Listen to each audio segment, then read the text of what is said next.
Gusto ko po malaman ninyo na ang pangalang Panginoong Jesucristo, siya ang manggagamot.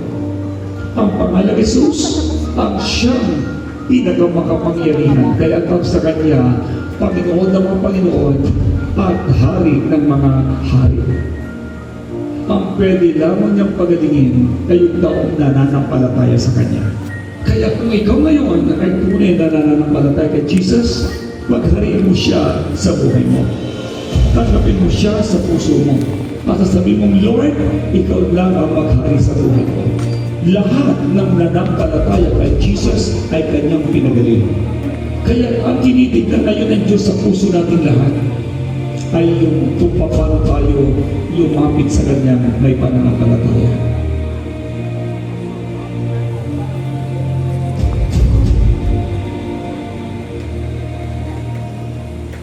Ang kagad po naman ito ay, ang pangalan ay Ana. Namatay 15 years old.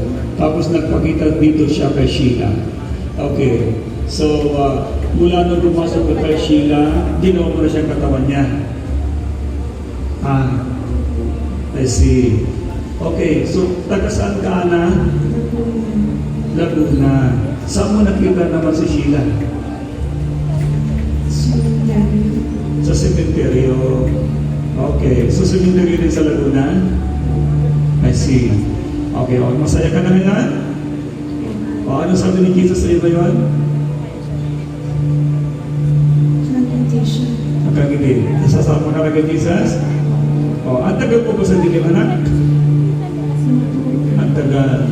So, doon yung makikita na ang bawat mga kaluluwa ng tao hindi na born again, pupunta po sa dilim talaga. Kaya yun po ay tapos ang tawag po na ni Hades, tapos maghanap sila ng mapapasukan at ito, nakita po, ito po si Sheila. Okay, now, pinagagaling kitang lubos, Ana, mula ulo ko dalampakan, kung ano ba yung naging sakit mo. Now, okay, now, Ana, sama ka kay Jesus. Okay, go. Go. Sheila, hi. Microphone na ganito, ang nakikita mo multo, ang pangalan ay Ana. Taga Laguna. Taga saan ka ba? Nakapunta ka ba sa Laguna? Ate po, yung sa lolo ko kasi, pag binibisita natin siya. Ayun. Actually, din ko nakita yung babae na umiiyak din sa lolo niya. Ayun. Doon ka raw niya nakita. Kapatid kasi. I see. Now, anong lagi mong nararamdamang problema o sakit? Sumasakit po yung puso ko. Ayun. Yun yung sakit niya. Okay, 15 years old siya nung namatay. Kaya pala parang bata. Oo. Praise God. Pero naligtas na si Ana at ikaw naman gumaling na. Sige, inihilm ka. Come on. Ano nararamdaman mo? Naginhawa. Maginhawa. Dati, hindi ganyan. Medyo may bara. Parang may bara. Pamigay. Ayun. Si Ana ang karga mo. Malaya ka na ngayon. Amen. Okay. Sabihin mo, Lord! Inihatid ko sa iyo si Ana. Salamat sa kagalingan niya at kaligtasan niya. Salamat din, Panginoon, na malaya na. In Jesus' name. Amen.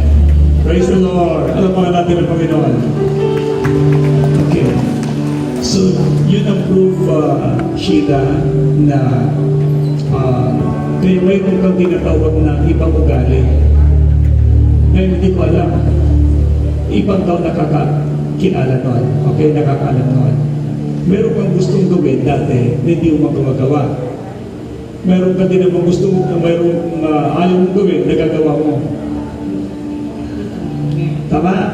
Kaya, kasi may ibang kaluluwa, may ibang spirito na pumasok sa katawan mo, na ginagamit yung katawan mo. Kaya ang feelings ni Ana, ang katawan mo ay katawan niya. Kaya yung mismong nararamdaman niya, nararamdaman mo din. Kasi ang tunay na tao ay kaluluwa.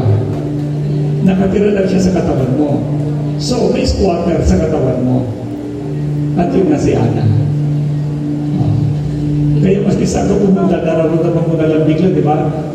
Paano mo siya nakikita mo minsan-minsan? Paano? Minsan pa, parang may nakatingin or may dumadaan sa harapan ko or basta nakatayo lang or minsan may times minsan basta babae or di kaya minsan may edad, matanda. Pero yun, may Okay. So, nasaan ang mother mo? siya pasa naman. Wala naman. Sino nag-alaga sa mother mo? Ano pa ng mother mo? Olivia. Olivia? Okay. Napapanaginip mo mother mo? Hindi na kayo aware. Okay. Pigil. Inay Olivia, mahal ka ni Jesus. Pagod na po kayo? Ha? Pagod na? Gusto niyo tulong? Okay, sabihin niyo, Jesus, iligtas mo po ako. Patawarin mo po ako sa lahat ng kasalanan ko. Linisin mo ako ng banal mong dugo. Jesus, buong puso kitang kinatagka. Hindi lang tagapagligtas ng buhay ko. Salamat sa buhay na wala hanggan. Sa pangalan ni Jesus. Amen. O, inito Olivia, tinagal mo si Jesus? Paano nakikita niyo ngayon? Maliwanag na. Ano sabi ni Jesus sa inyo?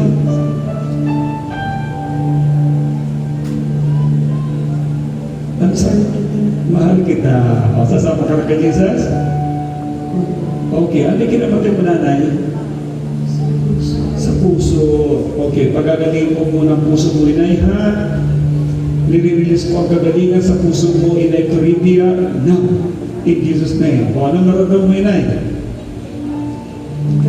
Maganda. Okay. Mahal na mahal mo siya, no? Itong anak mo? Si Sheila?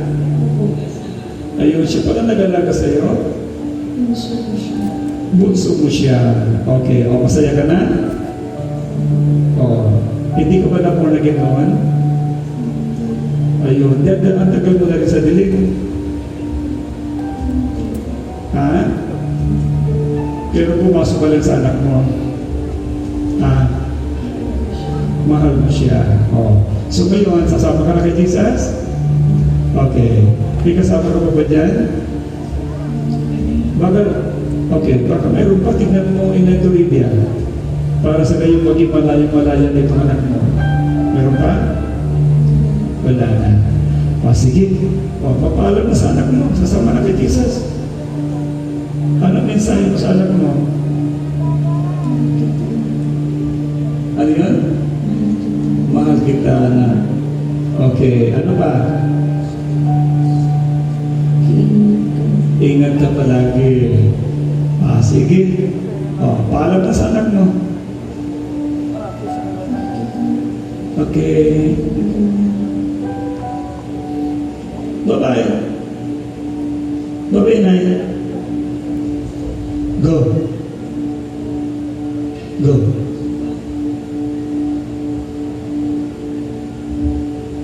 Thank you, Jesus. Alright. Kata mo ang mother mo. Hindi mo alam. Kaya, talaga hindi mo alam. Siya lang hindi kita mo matanda. Mahal na mahal ka ron niya. O, nakita niya ang liwanag, tinawag na siya ni Jesus, wala na siya sa'yo. siya nararamdaman mo din na sumasakit yung kasi ang sakit sa puso. Kaya kumikilo dito. Yeah! Dalawa na ligtas. Si Ana na hindi mo kilala, ang mother mo. Pangalawa, ikaw, pinagalingan mo. Amen. Praise God. Now, I'll pray for your prosperity, okay? Magpapatuloy ba yung Jesus, ha? Release blessings upon you. Sabi mo muna, Lord, inihabot ko po sa iyo ang aking pong mother na si Nectoribia. Inato ko rin sa iyo si Ana. Lord Jesus, itinatapoy ko ngayon ang sakit karamdaman. In Jesus' name. At sa pangalan ni Jesus, tinatanggap ko lang kagalingan. Lord, itinatapoy ko din ang kahirapan, bankruptcy sa buhay ko. In Jesus' name. Lord Jesus, I receive my blessing. I receive my healing. I receive my victory. In Jesus' name. Amen. Receive now your blessings. Magpatuloy ka sa kalasyon. Okay? Para hindi ka na ulit mapasukan ng ibang spirito. Kasi ikaw ay nakargahan na, pwede ka pa rin kargahan ng iba. Kaya, para manatili na close ka sa anong mga spirits, magpapatuloy mo kay Jesus, sa more again ka na ngayon. Yan ang reason kung bakit ka na-deliver. Yun ang proof na mahal ka ni Jesus. Amen? Dahil kinakanaya. Yay! God bless you! Praise the Lord! Ano sabihin mo ngayon? Praise God kasi we're now free in the city. Amen! First time mo ba parating dito? Oh, first time! Welcome! Oh, very good. Oh, very good. Anak ha? The Lord bless you. Yeah! Talapakan natin ang Panginoon. Sa Diyos ang papuri at pasasalamat. Praise the Lord. Alright. Another clap offering to the Lord. Okay, ang pinalabas ko kanina ay ako lang po yung pinalabas, pero ang mga pastors po natin, napakarami po sila mga pinag-pray. Okay? At kung ipapalabas natin yung mga pinag-pray kagabi, edi ubos na ang oras mo natin. Pero ang dami po pinagaling ang ating Diyos kagabi. Alright? At this time ay bago po kayo mag-pray, this time ay makinig kayo mabuti dahil ang pananampalatay po ng pagkikinig at makikinig ng salita ng Diyos. Kaya kailangan nyo muna makarinig ng words of God. Sino po sa kauna-unahang pagkakataon nakarating po dito sa Jesus Little One Church sa Healing Crusade? Raise your hands. Welcome. Welcome. Welcome. Welcome. Napakadami po nila. Welcome po kayo sa JA1 Church. Ito po ay Healing Crusade ng Jesus Little One Church na walang ito inasitayan ng Gospel Christian Ministry. Naniniwala po ako na ang Diyos po ay Diyos ng himala, Diyos na tagapagligtas. Kanina, yung napanood mo ninyo ay mga sumapi ng mga kaluluwa ng mga taong namatay na. Dahil ang maraming mga tao, pag hindi ko na born again, pag sila pinamatay, ang physical nila, ang kanilang pong kaluluwa ay nandiyan po sila sa dilim. At sila'y maghahanap ng katawan ng ibang tao na mapapasukan.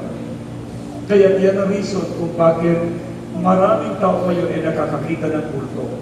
Okay? At pwede bang pagitaas ang kamay ng mga nakakita ng multo? Raise your hands. Hindi nakaranas na makakita ng multo. Okay, mahiya. Nakakita ng multo. Okay. Sino naman sa inyo dito ang nakaranas ng bangungot? Raise your hand. Ano yung bangungot? Yung pag halos hindi makagalaw. Okay, salamat. Nakaranas ng bangungot. Sino naman sa inyo dito ang nakakapanaginip ng mga taong namatay na? Raise your hands. Okay, kaya ako nagtatanong eh. Okay, salamat. Ngayon ay kung mayroon kayo sa karamdaman, ano man ang iyong kalalagayan, ang Panginoon Jesucristo ay tumitingin ngayon sa mga taong nananampalataya sa Kanya. Gusto ko pong basahin sa inyo ang sinasabi ng parang nakasulatan dito po sa aklat ng Lucas, verse 17 and following verses. Makinig po kayo dito. Ang sabi ng Biblia, minsan, habang si Jesus ay nagtuturo, may mga Pariseo at mga tagapagturo ng kautusan na nakaupo sa di kalayuan. Sila galing sa lahat ng bayan ng Galilea at Judea at sa Jerusalem. Nasa Kanya ang kapangyarihan ng Panginoon upang siya ay magpagaling ng mga may sakit. Dumating ang ilang lalaking may dalang isang paralitiko na nakaratay sa higaan. Nagpipilit silang makapasok sa bahay upang mailagay ang may sakit sa harapan ni Jesus. Wala silang madaanan dahil sa dami ng tao. Kaya't umakyat sila sa bubungan. Binakbak ito at ibinaba sa harap ni Jesus ang paralitiko nasa higaan o higaan.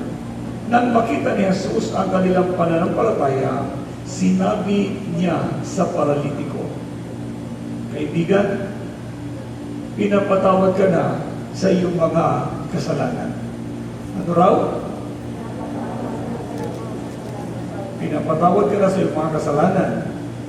Pagkarinig nito'y nag-usap-usap ang mga tagapagturo ng kautusan at mga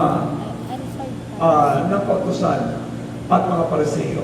Sino itong nagsasalita ng kalapas-tapunanan sa Diyos? Hindi ba Diyos lamang ang magpapatawad ng mga kasalanan? Palibhas ay alam ni Jesus ang kanilang mga iniisip. Kaya sabi niya, bakit kayo nag-iisip ng ganyan? Alin ba ang mas madaling sabihin? Pinatatawad ka na sa iyong mga kasalanan o tumayo ka at lumakad? Verse 24, ngunit upang malaman ninyo na ang anak ng tao ay may kapangyarihan magpatawad ng mga kasalanan dito sa lupa. Sinabi niya sa paralitiko, tumayo ka, buhatin mo ang iyong higaan at umuwi ka na. Agad naman tumayo ang lalaki at sa harap ng lahat at binuhat niya ang kanyang higaan at umuwi nagpupuri sa Diyos. Namilalas ang mga naroon at nagpuri sa Diyos. Sila'y namangha at nagsabi, kahanga-hanga ang mga bagay na nasaksihan natin ngayon. At Diyos na magpapala sa pagkakabasa ng kanyang buhay at pananasalita. Saglit tayo manalangin, yung po tayo nasa dalatungkit. Panginoon, salamat po sa oras nito na mayroong kamuling gagawin himala. Salamat po sa mga tao na dinala mo dito upang sila uparigan na iligtas. O Diyos, ang presensya mo na nasa aming kalagitnaan na makapangyarihan sa lahat, ang siyang magpapagaling sa lahat ng mga taong narito. Salamat po dakilang Diyos at pangako namin, ikaw lang ang itataas at talulwalhati. At hindi mo hayaan, O God, na aalis ng mga tao ito ay idala ang kagatingan. We give you honor in Jesus' name. Lahat ay magsabi ng Amen. Pagpalapagan natin ang mga ito. Ang binasa ko sa inyo ay Biblia, mga himalang ginawa ni Jesus. Sino naniniwala sa inyo dito na ang Diyos na si Jesucristo ay hindi nagbabago kahapon, ngayon at magpakailanman? Yes, hindi po siya nagbabago. Ngayon, nung nabalitaan ng maraming mga tao na si Jesus ay nagpapagaling, ay nagpupuntahan ng mga tao. Alam nyo, Ang mga tao po kasi, pag may sakit talaga, sa Diyos umaasa yan. O minsan naman, pag may pera sila, sa pera umaasa at pupunta sa mga doktor. Ngunit, nakalimutan din nila na ang mga doktor ay instrumento lang ng Diyos para sila din ay pagalingin. Minsan, nagsasabi sila na ano man daw ang kanilang mga inuming gamot, hindi rin naman sila gumagaling. Kapag ang sakit karamdaman ay galing po ito sa spiritual, galing po ito sa masasamang espiritu, hindi ito kayang pagalingin ng anumang mga doktor. Bakit? Ang mga doktor, tulad ko dito sa aming sa church, pero kapag may kumulang na 20 medical doctors po dito, alam nyo, kapag hindi na po nila kayang pagalingin sa pamagitan ng gamot na kanilang binibigay, pinag-pre-over po nila at gumagaling po yung mga tao. Alam nyo, limitado ang anumang mga gamot. Tandaan po ninyo, ang doktor ay manggagamot, pero hindi sila gamot. Makinig, iba ang gamot sa manggagamot. Ano ang ginagawa ng doktor? Sila po yung nagpe-prescribe ng gamot na ibibigay sa iyo. Kaya hindi po doktor ang nagpapagaling. Ang nagpapagaling ay yung binigay na gamot. Ngayon, kapag ang gamot na pininom sa iyo ay hindi po umobra at natutong pa rin yung sakit, spiritual po yan. Kaya yan ang reason kung bakit yung mga doctors po natin na mga born again, pinagpipwede yung mga pasyente nila. Now, tiyak itong lalaki ito na nakaratay, paralitiko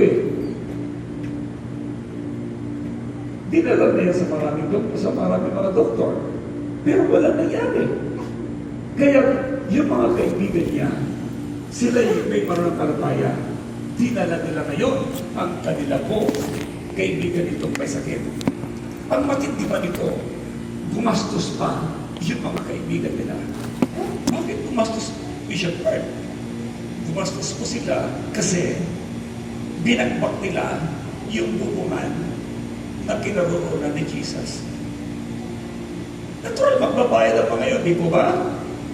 Kaya nakiusap muna yung mga magkakaibigan. Kinausap sigurado may-ari ng bahay. Kasi kung akit kagad sila doon na magbabagbag ng bubong, di palalayasin sila, di po ba? Kaya nakipag-usap muna, bilang. Pumayag sigurado ang may-ari ng bahay. O, pagkatapos noon, nung nabagbag na, inihugos nila. Tingnan nyo ibinaba nila dahan-dahan yung mismo paralitiko. Sigurado, bumili sila ng lubid. 4 na lubid ang hawak ng mga magkakaibigan. Pagkatapos noon, ito pinagsama-sama ko nila. Yung hindi po gigiwang. At pagkatapos noon, itinali. At yung 4 na sulok ng tali na yun, ay kanilang dahan-dahan ibinaba. Kaya hindi po nahulog yung paralitiko. Doon yung tinatawag ng pagkakaisa ng pananampalataya. Nagkaisa po sila. Pagkatapos nung naihugos, napansin ni Jesus, ang tindi ng kanilang faith, ang tindi ng pananampalataya nila. Ang sabi ni Jesus, anak, pinatatawad na ang iyong kasalanan. Alam niyo kung bakit yun ang una na sinabi ni Jesus? Natitiyak ko na yung lalaki ay makasalanan. Natitiyak ko na siya nagsisisi. Kasi hindi po pwedeng patawarin ang taong hindi nagsisisi sa kanyang kasalanan. So tanong ko sa inyo ngayon, kayo po ba'y marunong magsisi sa inyong mga kasalanan? Alam niyo ba kung bakit? Ang kasalanan, ang mismong naging daan ng sakit karamdaman ng tao. Kapag ang tao ay nagkakasala, namubuhay sa kasalanan, madali siyang kapitan ng sakit karamdaman. Kaya sabi ko sa katabi, hala ka. Kaya yun ang una na binigkas ni Jesus. Pinatatawad na ang iyong kasalanan. Sino gusto patawarin ng Diyos ang kanyang kasalanan? Now, pagsisisi ang una mong gagawin. Paghingi ng tawad sa mga tao na pinagkasalaan mo, paghingi ng tawad sa Diyos sa lahat ng ginawa mong kasalanan. Kaya ito mga pariseyo, mga pare na nakapaligid kay Jesus sa time na yun. Abay, sandali, kalapastangan ng ginagawa ni Jesus.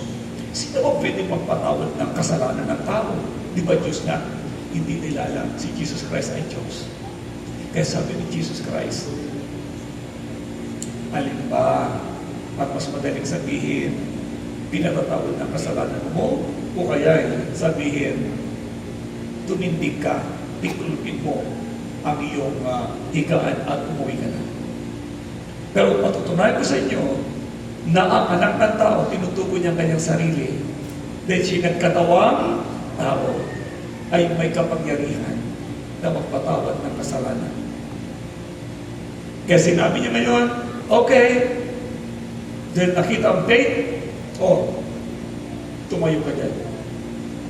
Tiklupin mo ang higaan mo, umuwi ka na. Aba, tumayo. Tiniklop ang higaan, umuwi na. Namangha ang marami. Bakit?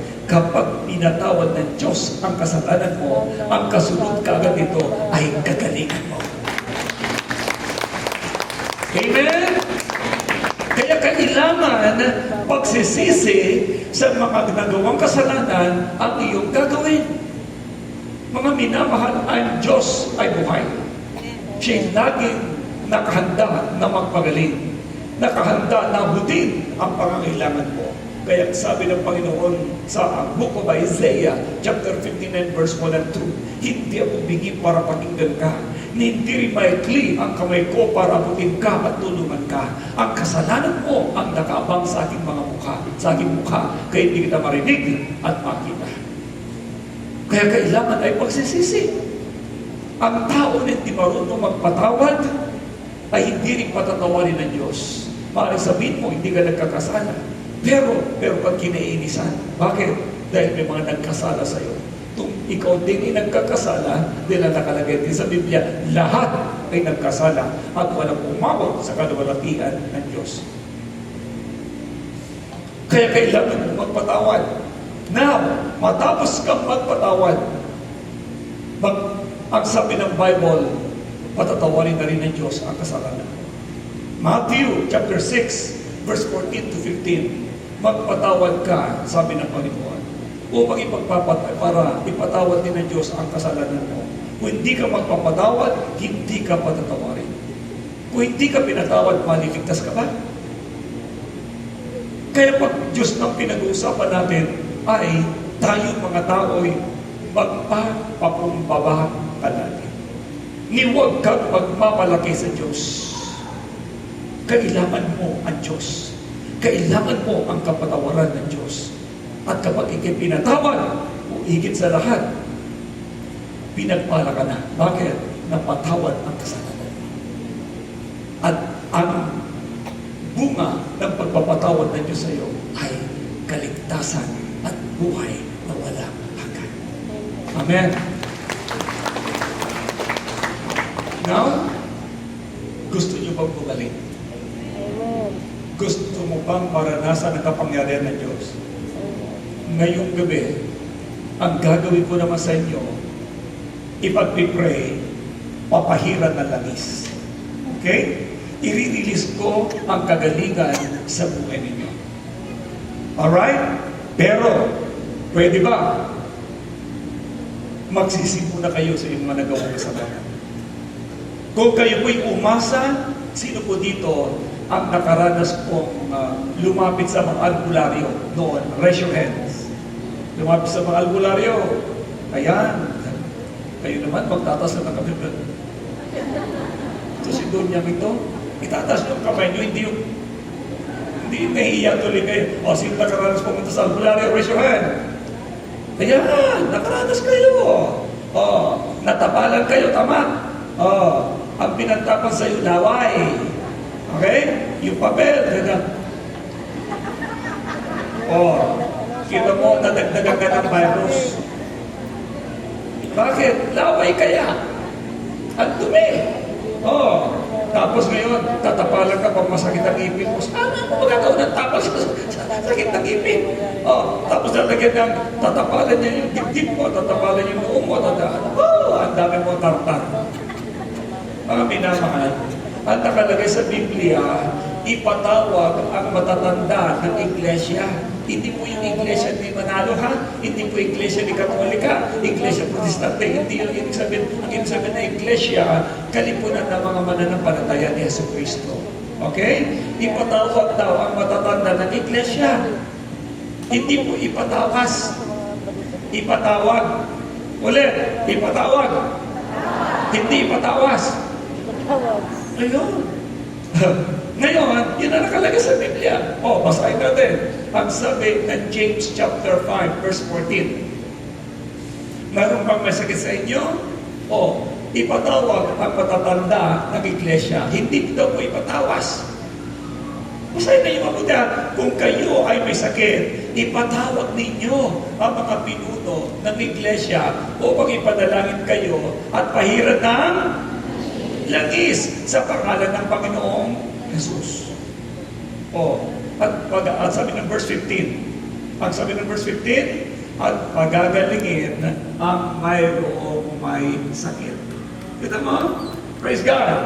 Pagagalingin ng Diyos ang may, dahil sa panalagin may pananampalataya. Kaya nananampalataya po ako, nananampalataya mga pastor natin, manampalataya din po kayo. Kapag tayo po nananampalataya, walang hadlang sa anumang karamdaman na hindi gumaling, kundi ang kagalingan ay ating lubos ng mararanasan. Amen?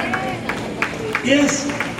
Pagkagalingin ang may pananampalataya, malalakasin siya muli ng Panginoon. Sabi sa katabi, lalakas ka muli. Oh. At ano pa kasunod? Patatawarin ang kanyang mga kasalanan. Kita nyo, nandun pa rin yung kapatawaran. Kaya nga, yun ang ginawa ni Jesus Christ. Oh, pinatatawad ko na ang kasalanan. Kasi hadlang talaga ang kasalanan. Kaya pwede ba, tanggalin nyo rin yung pride ninyo, ha? Hindi yung sinasabi niyo minsan pag nagalit kayo sa inyong mga anak, magkakapang ka na narimas! Huwag ka mga ganyan. Susunod sa nangunumpa ka, sobrang galit mo. Pakita mo ang mukha. Wala pong magandang magagalitin. Lahat na nagagalit, pangit.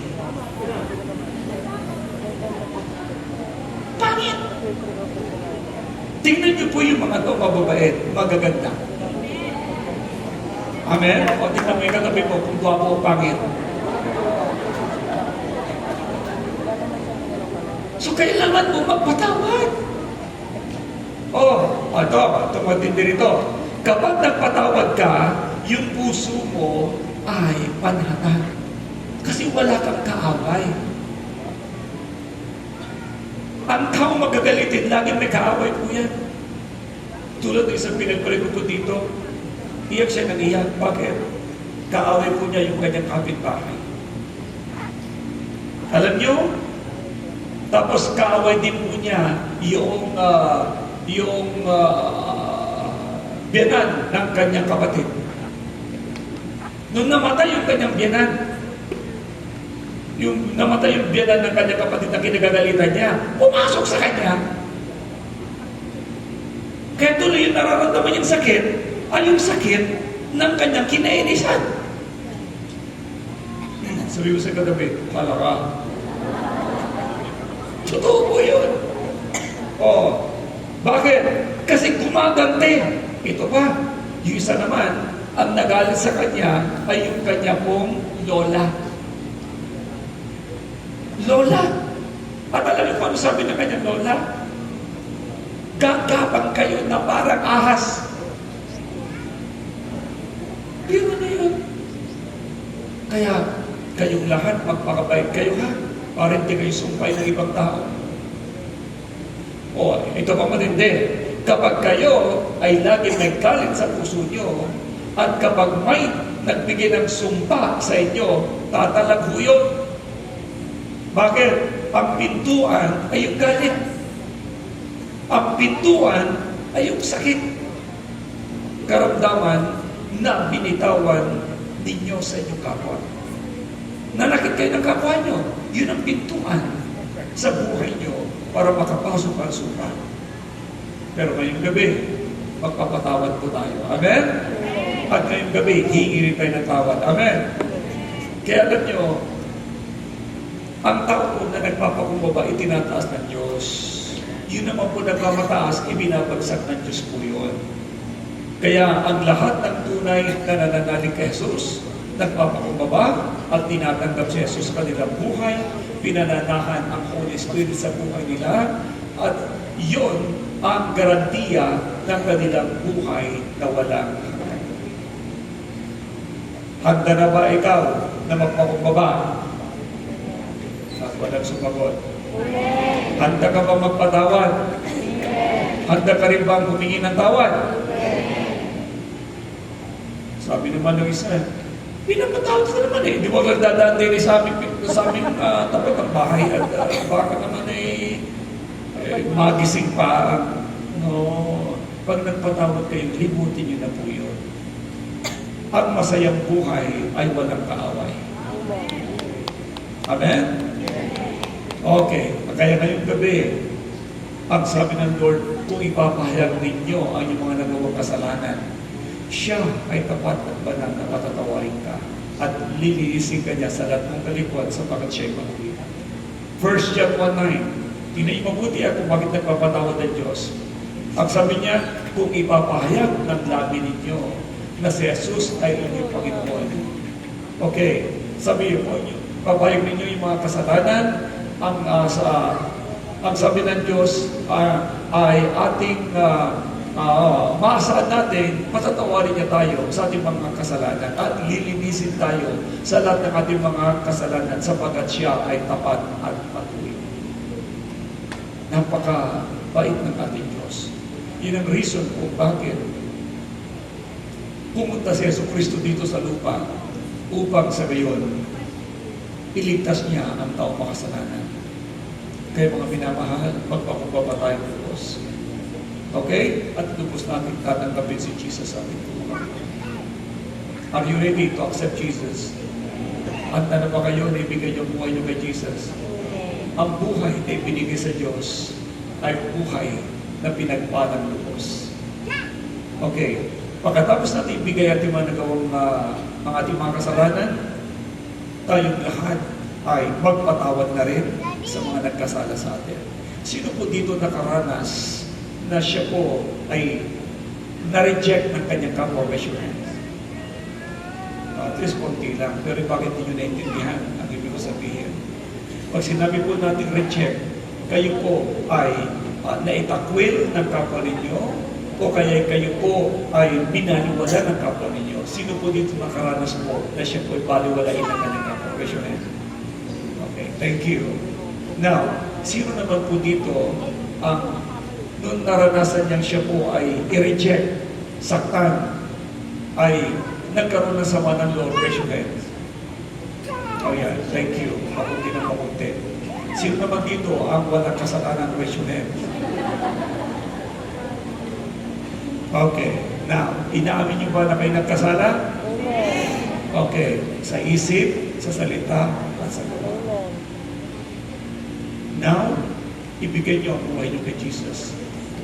Okay. Paano ibibigay ang buhay namin, Bishop Warren? Nasabi mo lang, Panginoon, ibinigay ko buhay ko sa iyo. Pero bago mong gawin yun, hindi ka ng tawad sa lahat na nagawa mong kasalanan. Are you ready?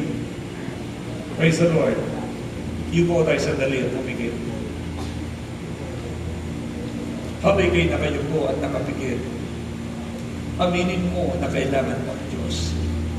Aminin mo na ikaw ay nagkasala. Aminin mo na kailangan mo ang Panginoon. At ito ang oras na ikay magpakumbaba. As we sing this song, ako'y lumalapit sa iyo, Panginoon. Habang kayo na kayo nakapigit, pinapaalala na yun ng Diyos ang mga kasalanan mo. Sa totoo mong pagsisisi, ikaw ay lalaya. Patatawarin ka, lalaya ka, gagaling ka, at sasaya ka. Kaya magsisi ka sa mga nagawa mong kasalanan. Habang kinakapikit, sige, kausapin mo ang mga tao na nasaktan mo, humingi ka ng tawad sa kanila. As if kaharap mo sila ngayon. Do it right now. Do it right now.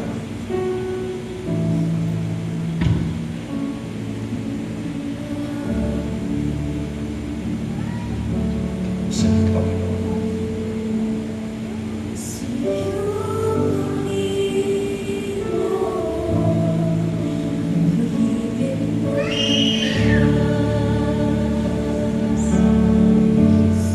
Kailangan ko po ito. Ang kailangan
na nais makaranas ngayon ng kapangyarihan ng Diyos. Lubos mo siyang pagarihan sa buhay mo. Ipado mo ang kamay mo sa dibdib mo.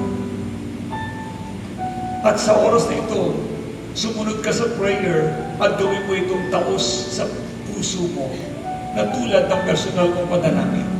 Sige, ipatumong ka ng kamay mo sa dibdib mo at sumunod ka sa panalangin at sabihin mo, Panginoong Jesus.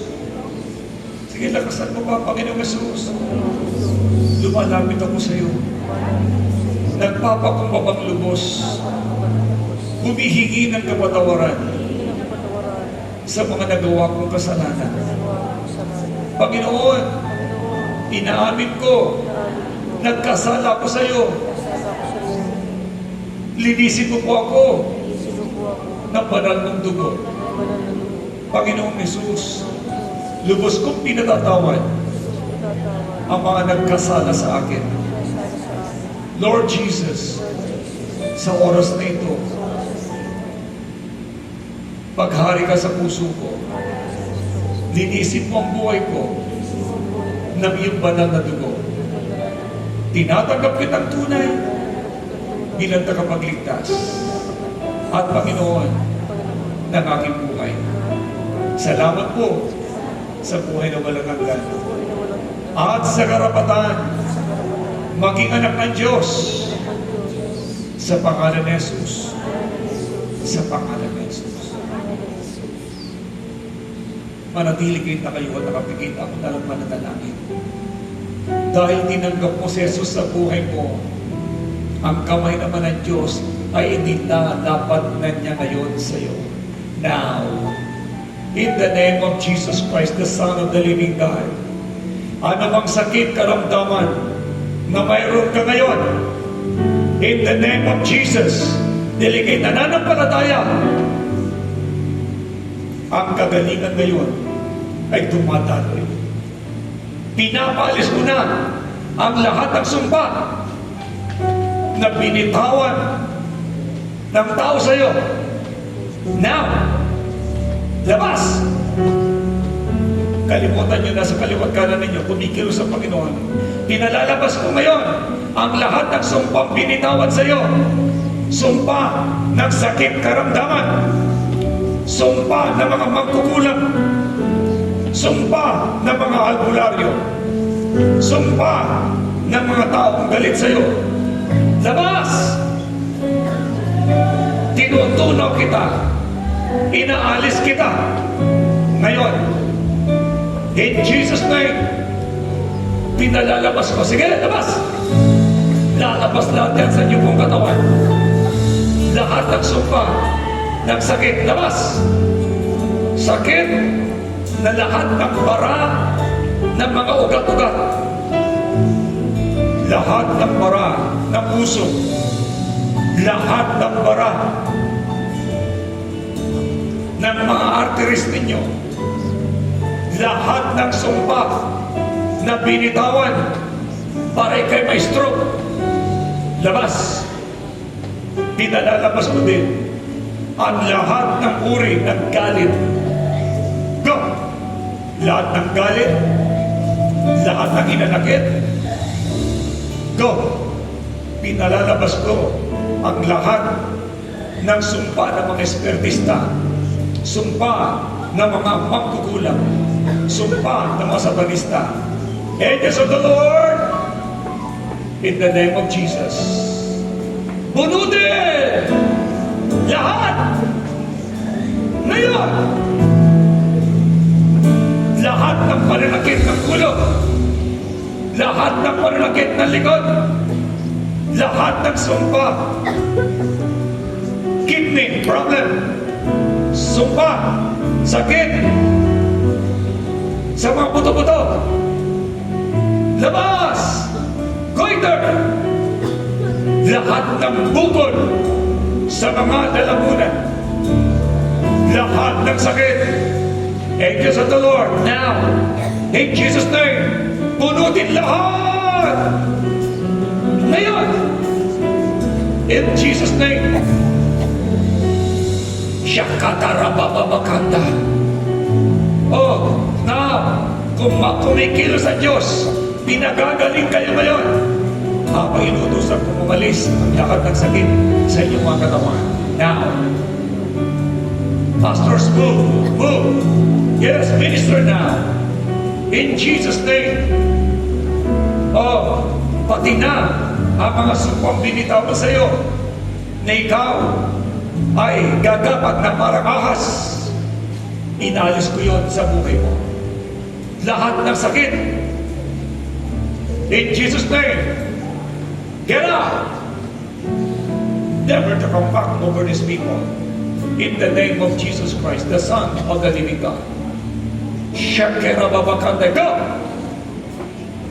Sige, lahat! Walang tira. In Jesus' name. Nakikita ng Diyos ngayon yung mga pagkapalataya. Pinapalis ko na ang lahat ng sakit sa buhay mo. Kalimutan mo na sa kaliwat kanan mo. Mind your own self right now. The Lord is here. The Lord is here. He's moving. He is moving. Shikarababakande. In the name of Jesus. In the name of Jesus. Yes, nasusulat, lahat ng tuhod ay luluhod at lahat ng dila ay magsasabing si Jesus ang Panginoon. Ngayon, lahat kayo ng mga pangalan, lahat ng pangalan ay luluhod. Pangalan TB, labas. Pangalan cancer, labas. Cancer sa buto. Cancer sa dugo. May pangalan ka. Labas. In Jesus' name. Pati na ang lahat ng uri ng pagkabulag, pagkabigi. Inaalis ko kayong lahat ngayon. In the name of Jesus Christ, the Son of the living God. Shikama marabakanda. Go! Never to come back over these people. In the name of Jesus. In the name of Jesus. Pati na ang sakit sa dugo. Lahat ng sakit sa puso. Sakit sa bato. Sakit sa atay. Dahil nananampalataya ka. Pinatawad ng Diyos ang kasalanan mo. Ngayon, tanggapin mo ang kagalingan mo. In the name of Jesus. Yes, ang dami ka. Matindi ang pagkilos ngayon ng Diyos. On. In Jesus' name. In Jesus' name. In Jesus' mighty name. Shikarababakanda. Go! At pati na masumpa ng mga galit. In the name of Jesus Christ. In the name of Jesus Christ, the Son of the living God. In Jesus' name. The Lord is here. Hallelujah.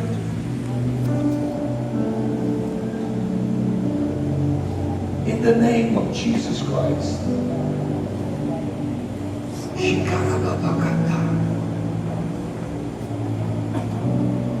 I call on your name, asking for your help.